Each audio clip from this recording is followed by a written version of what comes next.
Hola amigos, ¿cómo están? Buen mediodía, déjenme verificar qué hora es. Bueno, buenas tardes, las 15:03 en la ciudad de Madrid. Por lo tanto, buenas tardes. 15:03 es 3 p.m., 3 y 1 minuto p.m. Pero ¿qué pasa con esto? Lo volteo para verme en el centro y no lo logro. Ay, bueno, entonces, buenas tardes. España, aunque a esta hora en España se sigue diciendo mediodía, ¿eh? Aquí se come tarde. Las 15:04 ahora, 3:04 p.m. Buenas tardes o buen mediodía Europa. Buenas tardes, buenas mañanas, buenos días América, buenos días Caracas, Venezuela entera. Bueno, hoy es un día que estoy bastante ocupada, pero quería grabar un video rápido, ¿no? Sobre la caída del Imperio Español. La caída del Imperio Español. Es un brief, es un fogonazo, es algo así como... Es algo así como un comentario breve, ¿no? Ya posteriormente, cuando yo vaya haciendo mis guiones y leyendo más, hablaré de la caída del Imperio Español paso a paso y año tras año y pérdida tras pérdida, ¿no? Pero en general, en los albores a finales del siglo XIX y en los inicios del siglo XX, el Imperio Español comienza a perderlo todo. Finales del siglo XVIII, y es que hay que retrotraerse hasta el XVIII, finales del siglo XVIII estalla la Revolución Francesa en 1789, como saben, una revolución burguesa, que hay mucha gente en América Latina que no separa, no entiende la diferencia entre las revoluciones burguesas y las marxistas o comunistas. La revolución de 1789 en Francia fue una revolución burguesa. ¿Por qué? Porque querían acabar con el rey, acabar con la monarquía y sustituirla por el poder de la burguesía. O sea, querían una república, pero donde la burguesía estuviera en el primer, en el más alto, en el estamento más alto. Entonces los nobles y la realeza iban a ser sustituidos por la burguesía. ¿Quién era la burguesía? Pues los productores, los artesanos y los comerciantes sobre todo. Es decir, los que fabricaban cosas, las vendían y las comerciaban. Porque por esos años, un siglo antes, en Inglaterra comienza la revolución industrial, lo cual yo tengo un video en este canal sobre la revolución industrial bastante amplio, y la revolución industrial hubo varias revoluciones industriales, pero en este video no se trata de eso. La revolución industrial produce una serie de novedades como la primera, la que más se comenta, el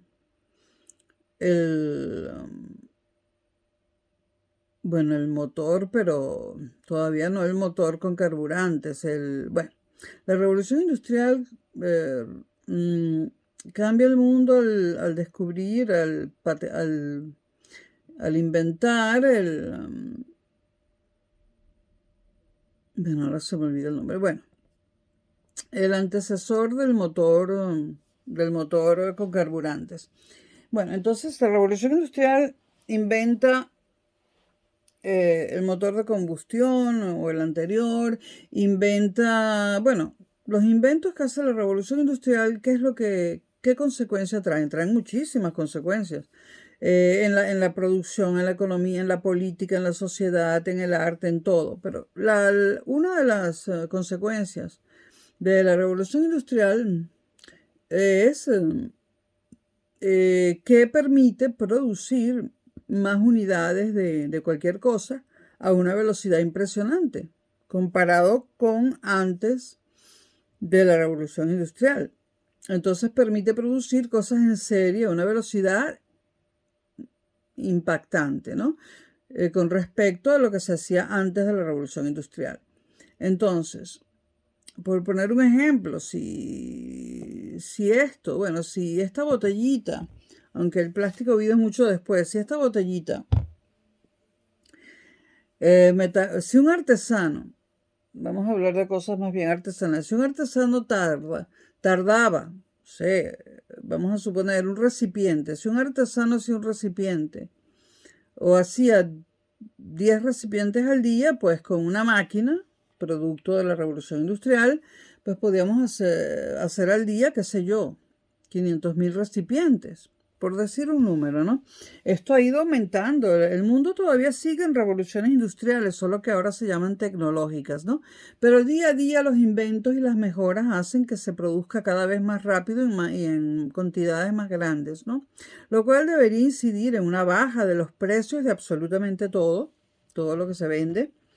Y por supuesto en una ampliación de eso que llamamos la clase media, que finalmente acabe con la pobreza, con esa hay que acabar, y bueno, siempre habrá algunos ricos, porque bueno, si tú inventas algo tipo Bill Gates, pues es lógico que te hagas rico.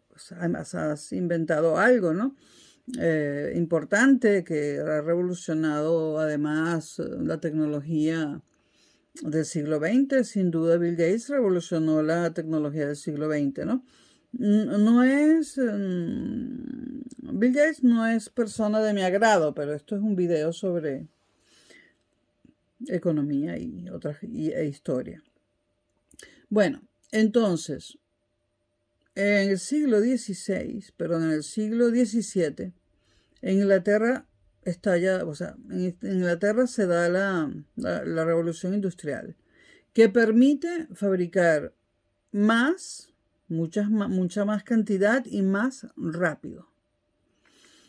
Esto hace que muchos de los que antes eran simples artesanos monten una fábrica y compren una máquina y ya no producen 10 vasijas diarias, sino 2.000.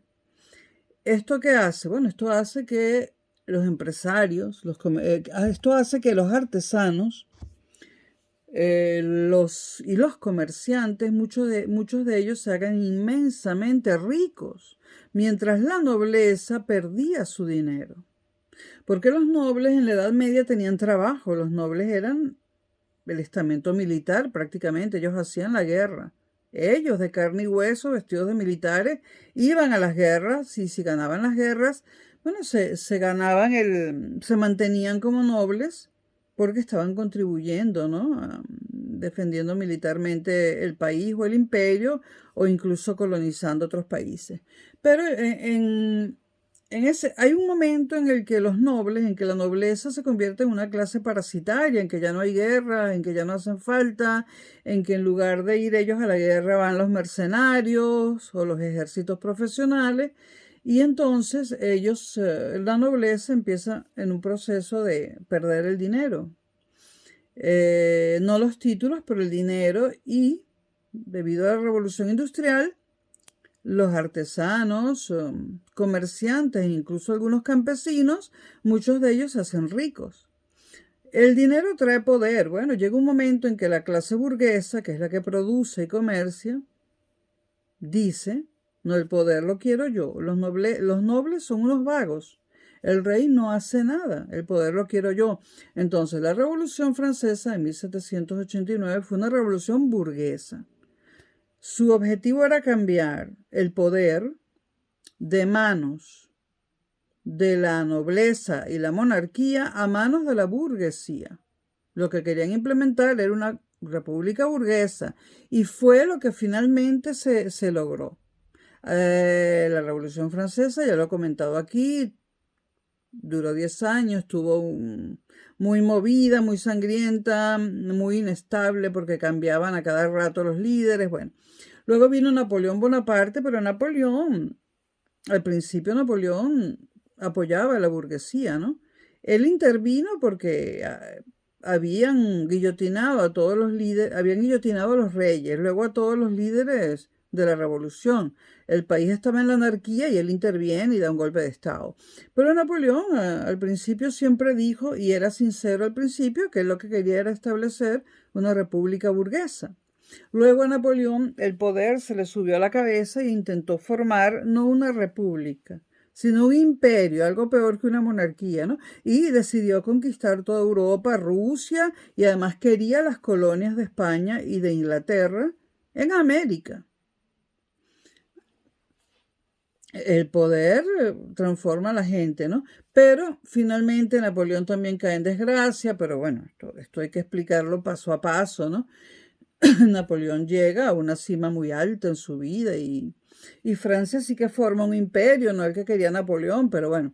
Pero bueno, finalmente Francia sí llega a ser república, posiblemente o quizás la primera república europea, no estoy segura si es la primera, llega a ser república, pero una república burguesa. Los pobres siguen siendo pobres, el pueblo sigue siendo miserable y seguían habiendo esclavos y explotación, ¿no? Pero bueno, ya no había rey ni nobleza. La nobleza trataba de subsistir vendiendo sus castillos, sus tierras, ¿no? Y la burguesía cada vez se hacía más y más rica, o sea que empieza el periodo del capitalismo, ¿no? El capitalismo sustituye a la nobleza y al rey, los capitalistas. Pero bueno, esa fue una revolución burguesa.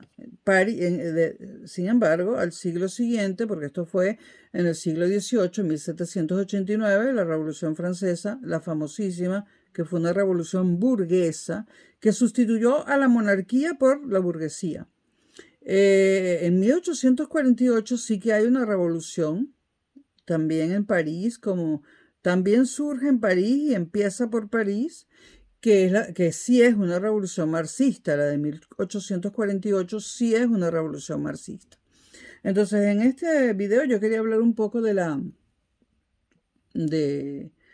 quería dar un brief sobre la caída del Imperio Español, pero que quería mencionar estas cosas porque son precedentes importantes. Es decir, tomen en cuenta que la Revolución Francesa comienza en París, la burguesa, la primera, en 1789 con la toma de la Bastilla y unos meses después, unas semanas después, en septiembre de ese mismo año, sube al trono Carlos IV en España.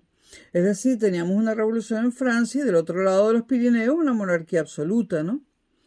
Entonces, a partir de ese momento, el hecho de la Revolución Francesa empezó a encender fuegos revolucionarios, burgueses todos, todavía, en todos los países europeos que tenían monarquía. Un siglo antes, Inglaterra había pasado, digamos que voluntariamente, de una monarquía absoluta a una monarquía parlamentaria. Fueron muy inteligentes los monarcas ingleses y toda la nobleza inglesa, ¿no? Antes de que bueno, ellos tuvieron una revolución burguesa antes, pero fue más o menos pacífica. Hubo un solo rey condenado a muerte, ¿no?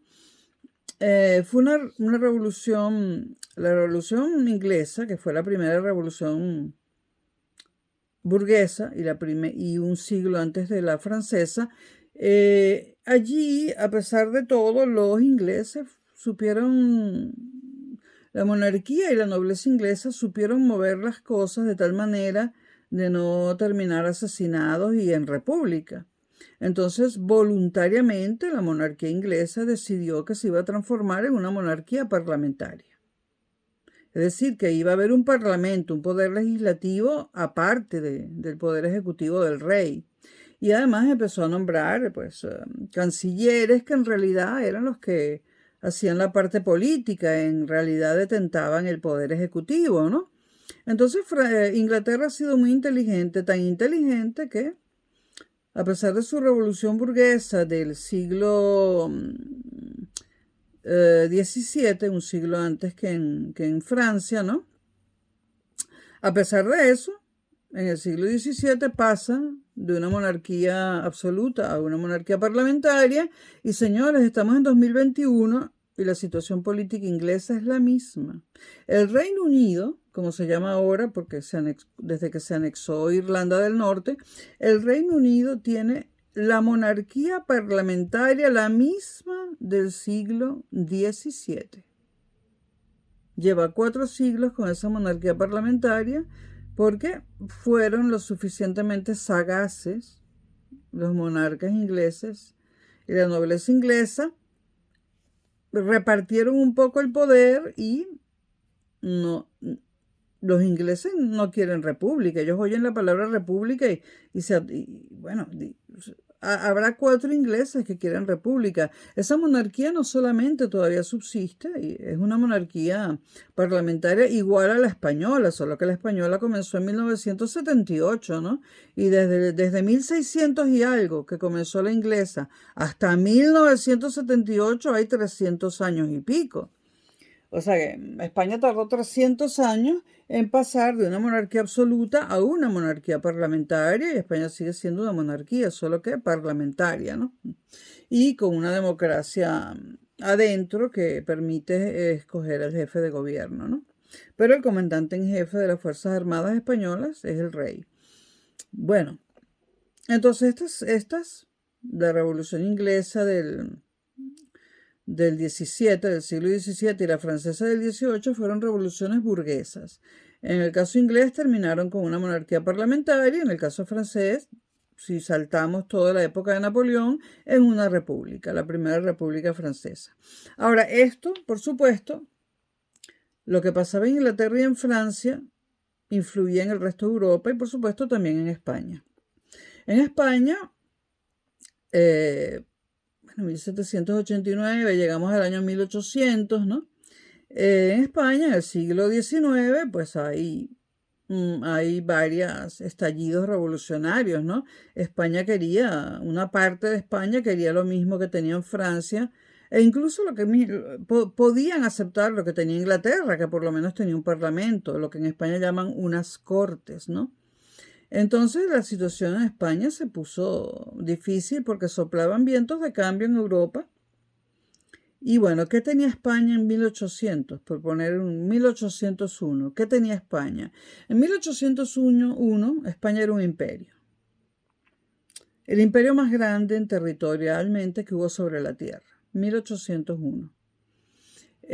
Tenía la América Española, tenía las Filipinas, tenía archipiélagos pequeños, de islas muy pequeñas en el Pacífico, y no solamente las Filipinas. Y en América tenía no solamente territorio continental, sino insular, como Cuba, Puerto Rico, las Antillas, etc., ¿no? Además, España tenía también posesiones en Europa, tenía el reinado de Nápoles, es decir, y otros, y el reinado de Sicilia y otros, o sea, que era dueña de gran parte de lo que hoy en día es Italia. Además, España tenía posesiones en los Países Bajos, lo que hoy en día es Holanda, Bélgica y Ámsterdam, ¿no? Además de eso, tenía colonias en África, ¿no? Bueno, y se me olvidarán cosas, o sea, 1801, España. Monarquía absoluta, el imperio territorial más grande del mundo, 1801. 1898, España no tiene nada. Solo la península ibérica, menos Portugal. Nada más. En menos de un siglo lo pierde todo. El imperio más grande que hubo sobre la tierra se las arregló para perderlo todo en menos de un siglo. Entonces, estamos en 1808, cuando comienza el reinado de Fernando VII, bajo el cual se perdió América, prácticamente, ¿no? Entonces, España pierde en el primer tercio del siglo XIX, pierde la América continental. De hecho, en 1830, siglo XIX, muere Simón Bolívar y años antes ya había independizado a Venezuela, a lo que hoy en día es Venezuela, Aunque el cuento no es así de fácil, porque eso todo era un territorio llamado Colombia, pero eso viene más adelante, lo explicaré. O sea, Bolívar muere en 1830, ya Venezuela era un país independiente, ya no era la Capitanía General de Venezuela.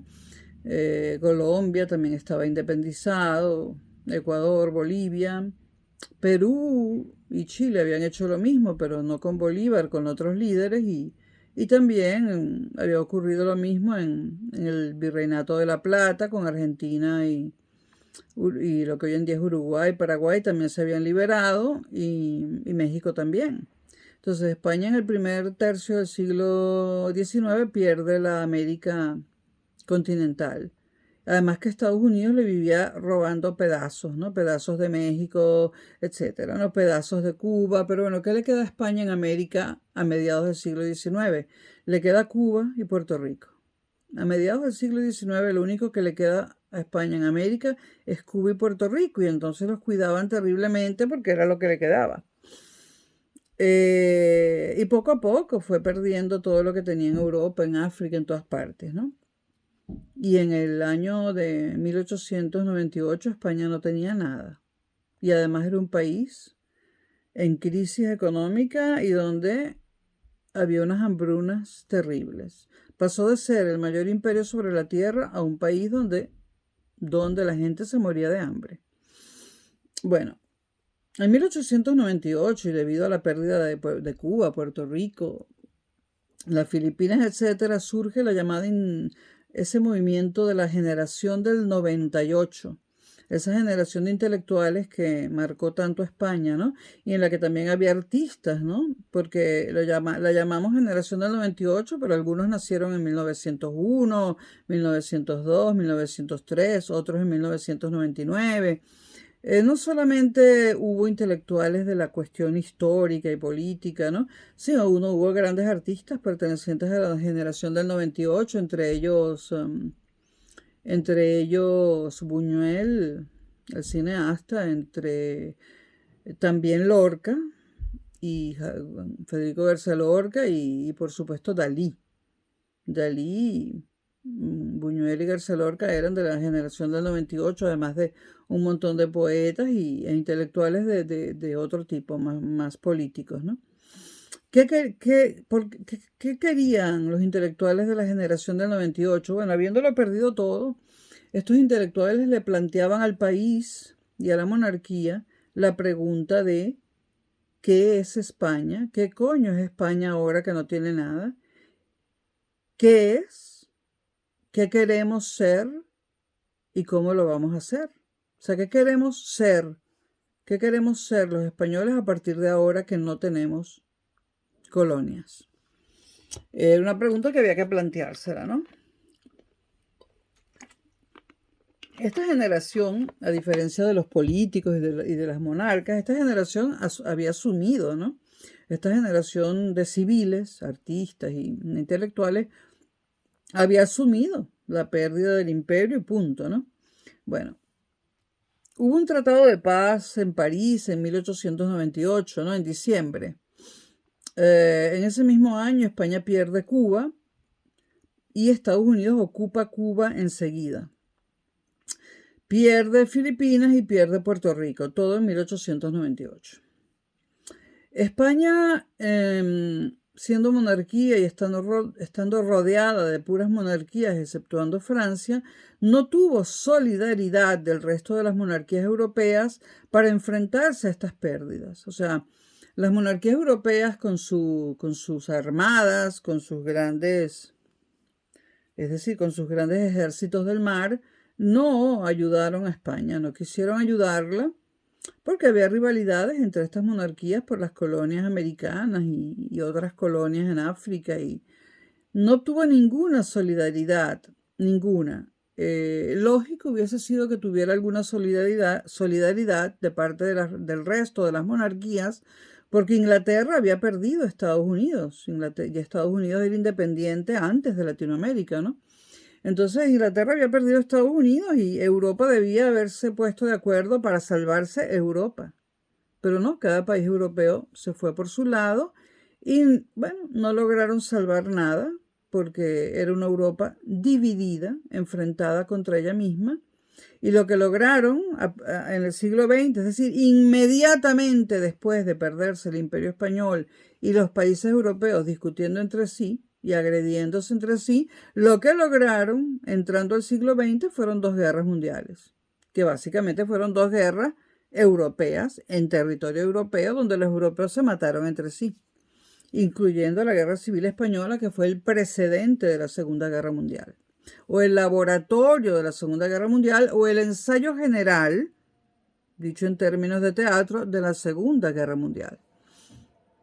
La Guerra Civil Española fue como un laboratorio donde todos los países europeos practicaron para lo que sería la Segunda Guerra Mundial.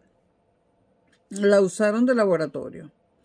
En 1878 se firma la Paz de Sanjón, después de la restauración borbónica, luego de que los borbones vienen al poder, ¿no? Por dar algunos datos, ¿no? En Cuba, antes de la independencia, sucedían cosas, por supuesto, ¿no? Por ejemplo, se forma el Partido Liberal Cubano, que es un partido de criollos. ¿Qué era un criollo? Un español americano. Entonces se forma un Partido Liberal Cubano, el Partido Liberal Cubano, formado por criollos, es decir, por la clase alta de Cuba. Y este partido lo que quería era la autonomía para Cuba. Quizás no la independencia total, pero una autonomía bastante grande, ¿no? Pero aceptaba reformas. O sea, digamos que el Partido Liberal Cubano aceptaba que España tuviera alguna injerencia en Cuba. No querían deshacerse de España totalmente, ¿no? Pero exigían reformas. Luego, después se formó en Cuba el partido llamado Unión Constitucional. Unión Constitucional, ya va, que esto es una alarma. Unión Constitucional.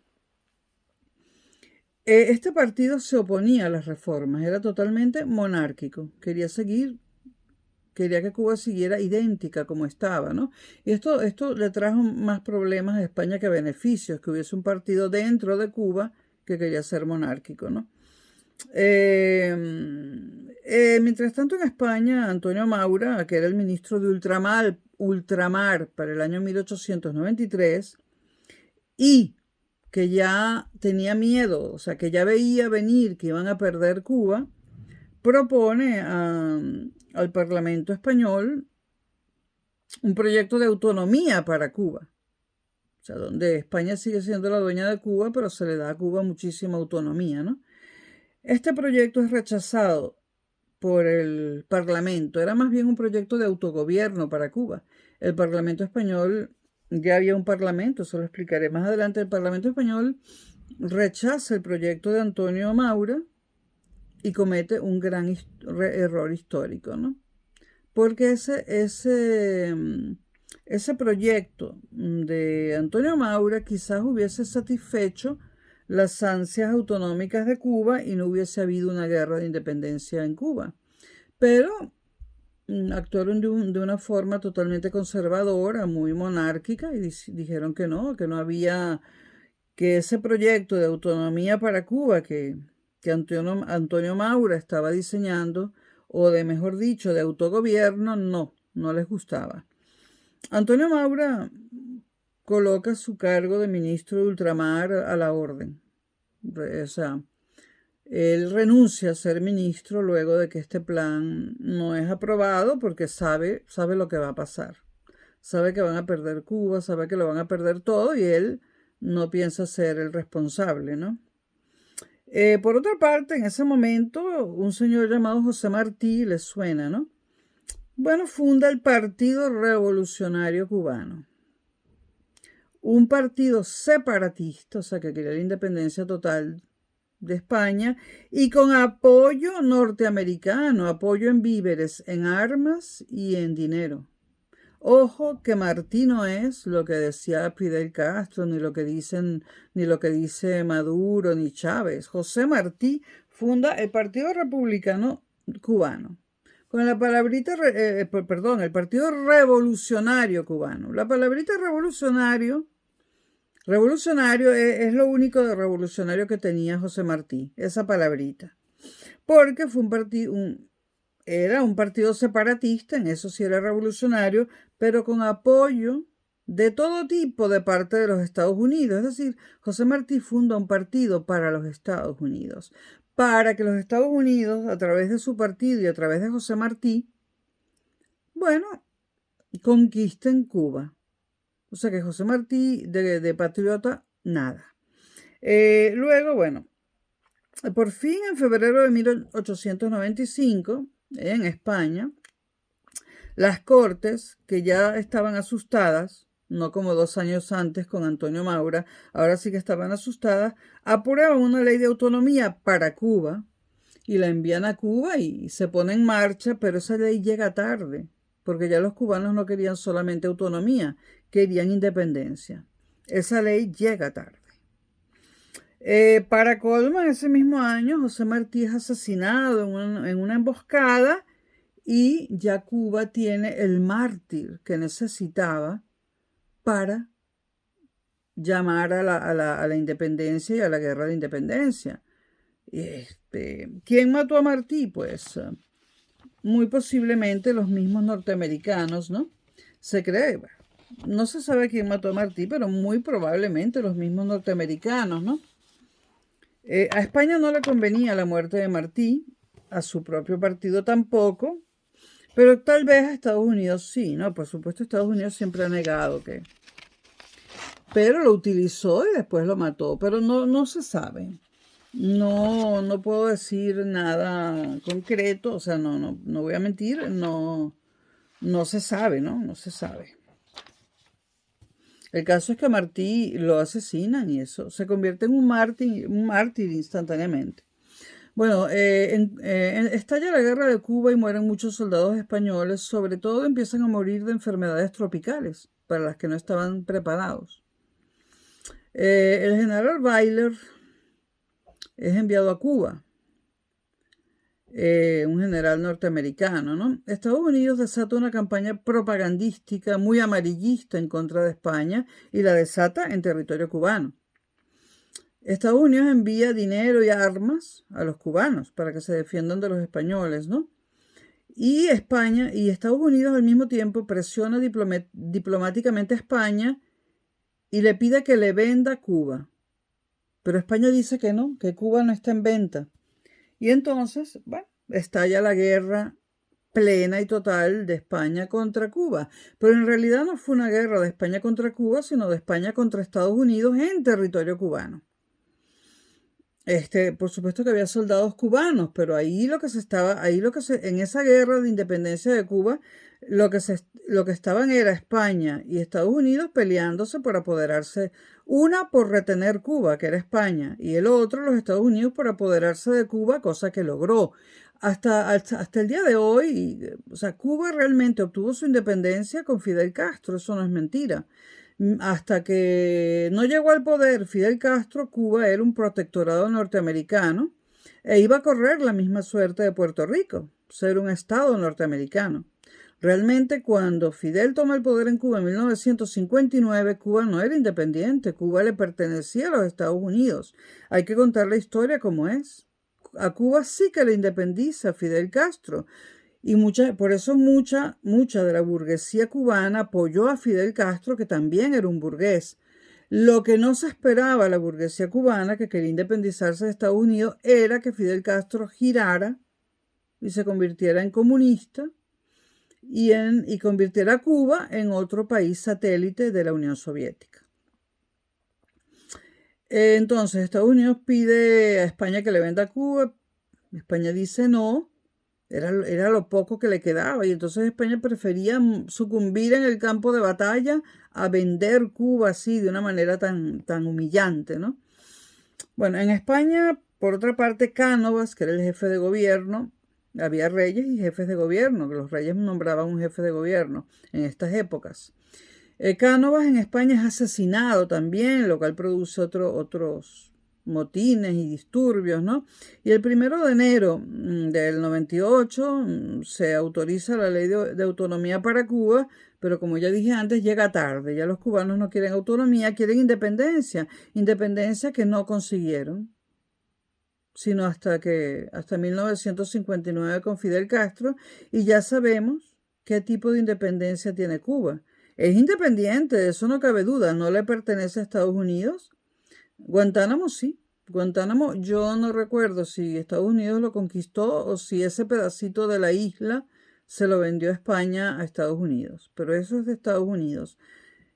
Lo que hoy llamamos Cuba, por supuesto, es independiente, no le pertenece a España, no le pertenece a Estados Unidos, pero está como está, ¿no?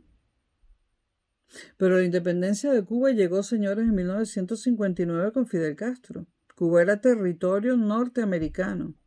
Y todas estas cosas que nos mienten en Latinoamérica, en los colegios, hay que decir la verdad porque si no, no se comprende la historia de Latinoamérica. Y para conocer la historia latinoamericana hay que conocer la historia europea y la de los Estados Unidos, que fue el primer país que se independizó de Europa y la primera república del planeta. Estados Unidos fundó la primera república del planeta Tierra con una constitución que todavía sigue vigente. Estados Unidos tiene una república, siempre la misma, y una sola constitución. Por lo tanto, su influencia es enorme en la independencia latinoamericana. Bueno, para colmo, por esa época, en el 98, desembarca en Cuba el acorazado Maine, norteamericano, ¿no? Esta es la primera acción de Estados Unidos fuera de su territorio. Es decir, en este momento, cuando él envía a Cuba, a Estados Unidos, el acorazado Maine, comienza eso que llamamos el imperio norteamericano. O sea, comienza Estados Unidos sin disimulo a construir su imperio o a tratar de construirlo. El imperialismo norteamericano, aunque no les guste a los que no conocen nada sobre ideología política como la oposición venezolana, el imperialismo norteamericano existe y existió y sigue existiendo. Y no es, y si tú dices el imperio norteamericano, no tienes que ser necesariamente comunista o marxista. Ese es un imperio. Es un imperio. Y punto, ¿no? Y lo es. Bueno, en eso desembarca el acorazado Maine de los Estados Unidos, ¿no? Pero en febrero del 98, el acorazado Maine explota y se hunde. ¿Quién lo hizo? Bueno, todas las sospechas recaen sobre los mismos Estados Unidos, porque ellos querían que Cuba pensara, porque ellos envían el acorazado para supuestamente ayudar a la independencia de Cuba. Ellos querían, les convenía, que Cuba pensara que España hundió ese acorazado. Las sospechas recaían sobre Estados Unidos, y Estados Unidos acusa a España de haber hundido el acorazado, pero no fue así. España no tenía capacidad bélica para hundir un acorazado. En ese momento no la tenía. Bueno, Estados Unidos acusa a España, queda España como el culpable, aunque hoy en día todo el mundo sabe que los mismos Estados Unidos hundieron su propio acorazado.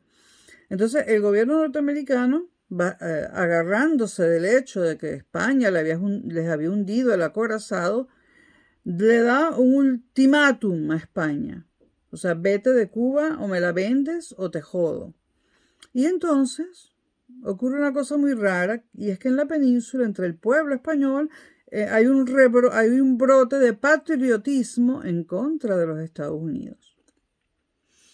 Y por si les interesa cuál es la posición, no del gobierno español, que eso es lo de menos, por si les interesa saber cuál es la posición del pueblo español hoy en día, pues es una posición contraria a la de los Estados Unidos. Al pueblo español nunca le han gustado los Estados Unidos. Lo que hagan los gobiernos españoles no tiene nada que ver con lo que piensa el pueblo español. El pueblo español escoge un presidente, pero a todos los presidentes españoles de la era democrática les ha convenido ser amigos de Estados Unidos y lo son. Pero entre el pueblo español hay muy pocos amigos de Estados Unidos. Bueno,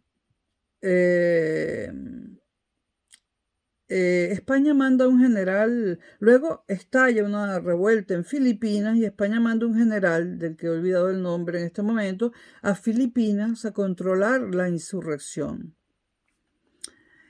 No sé si fue, corríjanme si lo saben, el almirante Cervera, que creo que murió de forma trágica. En este momento no lo recuerdo. Luego España tiene problemas con Alemania, donde también tenía posesiones y las pierde, y Alemania le exige que le venda unos archipiélagos menores que España tenía en el Pacífico. España, acorralada y necesitando dinero, además le vende a Alemania archipiélagos pequeños de islas muy pequeñas que España tenía en el Pacífico. ¿Estas islas del Pacífico tan pequeñas se siguen perteneciendo a Alemania? No lo sé, tendría que investigarlo. Hay una cosa que dice, que viene del latín y dice, todas hieren y la última mata. Esto ha llegado a Latinoamérica como aquella cosa de que todas las puñaladas hieren, pero la última te mata, o todas las balas hieren, pero la última te mata. Esto se dijo por primera vez en latín, en Europa, ¿no? Y entonces se dice que, bueno, España pierde Cuba, pierde Puerto Rico y prácticamente se inmola en las Filipinas, totalmente desesperada por no perder lo único que le quedaba, que eran las Filipinas, ¿no?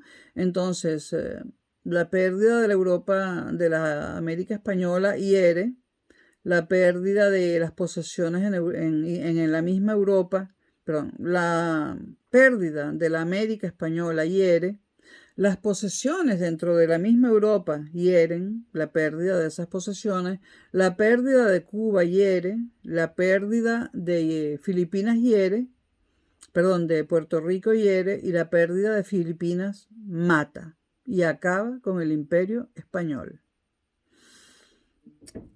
Empieza la decadencia de España. Bueno, empieza en el siglo XIX, ¿no? Todo el siglo XIX es un siglo de decadencia y la mitad del XX y bueno, hasta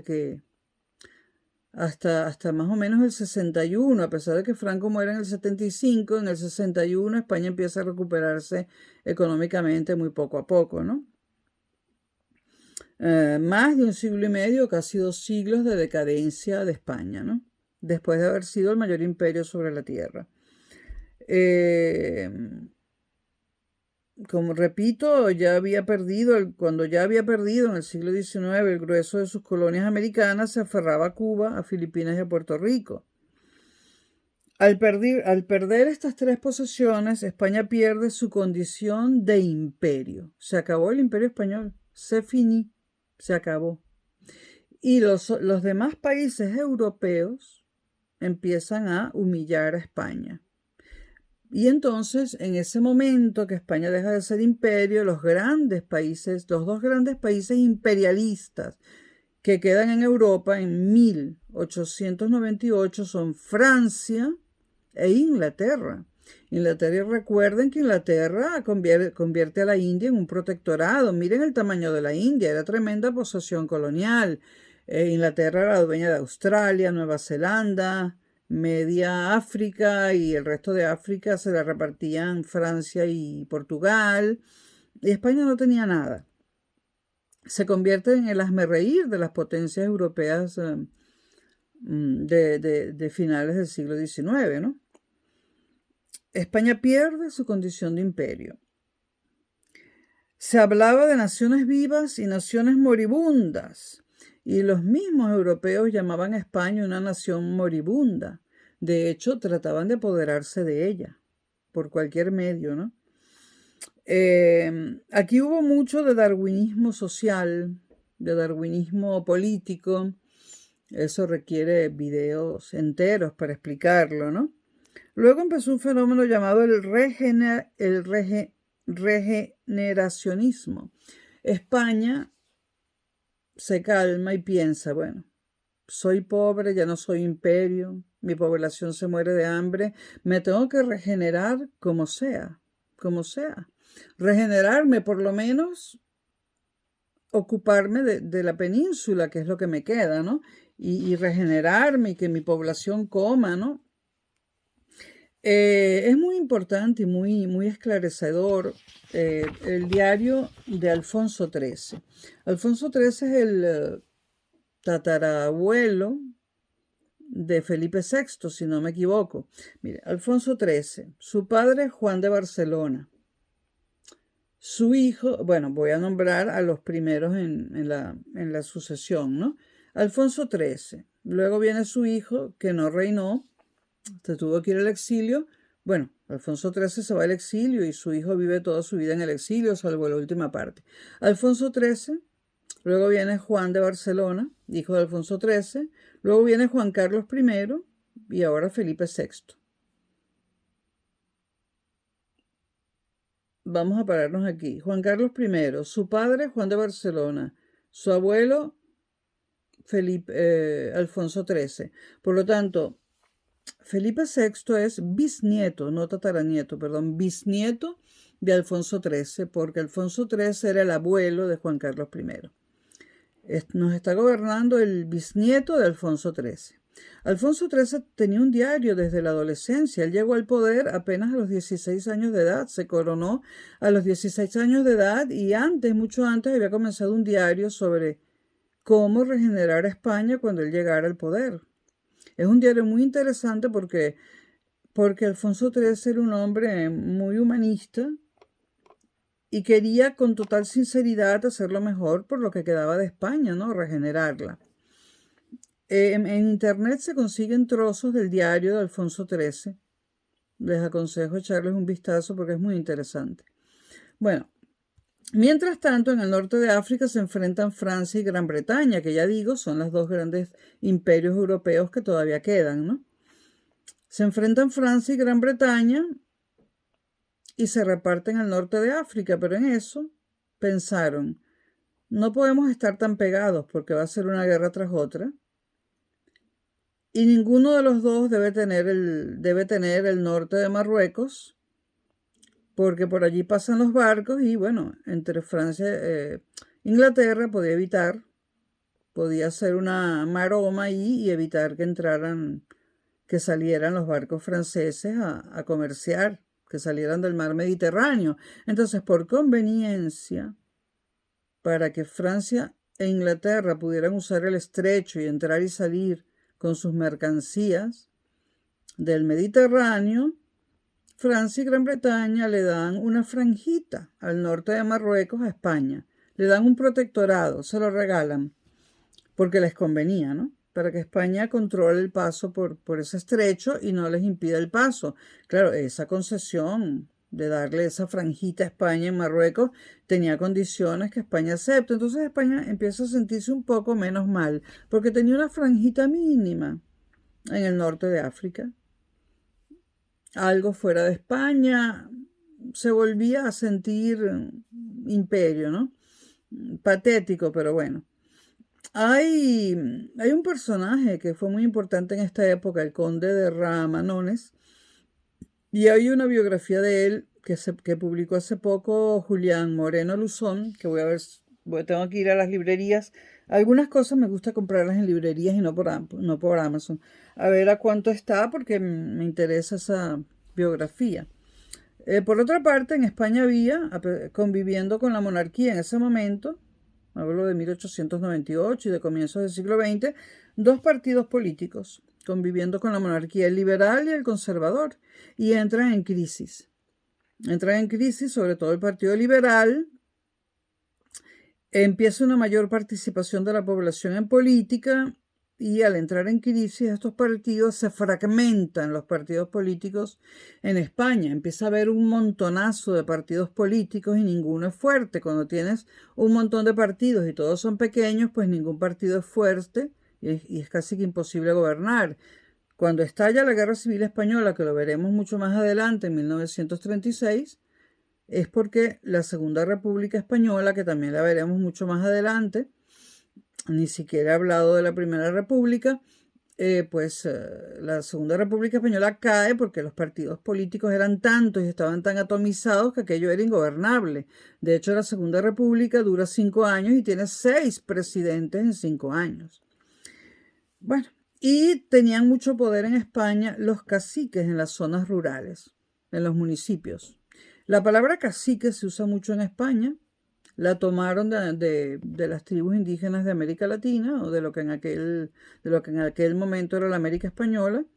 Y bueno, aquí se usa la palabra cacique a cada rato para hablar de política. Es una palabra que inmediatamente entró en el léxico del español, del idioma español, y se usa mucho más en España que en América Latina, ¿no?